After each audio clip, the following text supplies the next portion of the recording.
Iran గగనతలంలో Modi హవా. పశ్చిమాసియా నిప్పుల గుండంలా మండుతోంది. యుద్ధ మేఘాలు కమ్ముకున్నాయి. క్షిపణులు ఎప్పుడు ఎటువైపు నుంచి దూసుకు వస్తాయో తెలియని భయానకమైన వాతావరణం. ప్రపంచ దేశాలన్నీ వణికిపోతున్నాయి.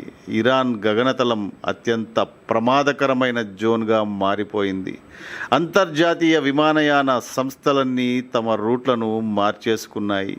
ప్రాణభయంతో గ్లోబల్ ఫ్లైట్స్ అన్నీ ఇరాన్ ఆకాశాన్ని వదిలేసి సురక్షిత ప్రాంతాల వైపు పారిపోయాయి.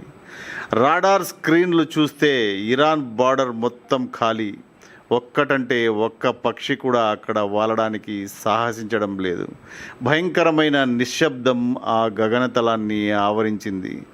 సరిగ్గా అదే సమయంలో ఆ నిశ్శబ్దాన్ని చీల్చుకుంటూ ఒకే ఒక్క విమానం గంభీరంగా దూసుకొచ్చింది. భయం అనే పదానికే భయం పుట్టిస్తూ శత్రువుల గుండెల్లో రైళ్లు పరిగెత్తిస్తూ ఆ ఆకాశంలోకి నిశ్శబ్దంగా ప్రవేశించింది. ఆ విమానంపై త్రివర్ణ పతాకం గర్వంగా మెరుస్తోంది. అది ఎయిర్ ఇండియా 1 ప్రధాని విమానం. అంతటి యుద్ధ క్షేత్రంలోకి, క్షిపణుల నీడలోకి ఏ మాత్రం భయపడకుండా, విరవకుండా దూసుకెళ్తున్న ఆ విమానంలో ప్రయాణిస్తోంది మరెవరో కాదు, మన భారత ప్రధానమంత్రి నరేందర్ దామోదర్ దాస్ మోదీ.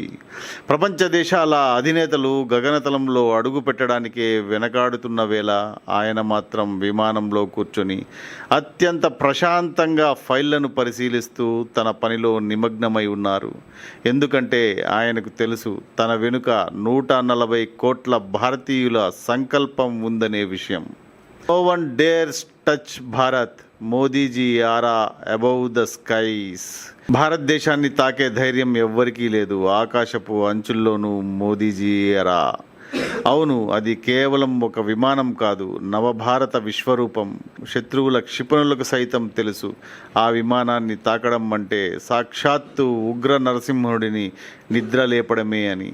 భారత్ అనే పేరు వెనుక ఉన్న అంతర్జాతీయ పరపతి మరియు మోదీ లీడర్షిప్, బ్రాండ్ పవర్ ఎలాంటిదో ఆ ఖాళీ ఆకాశం ప్రపంచానికి చాటి చెప్పింది.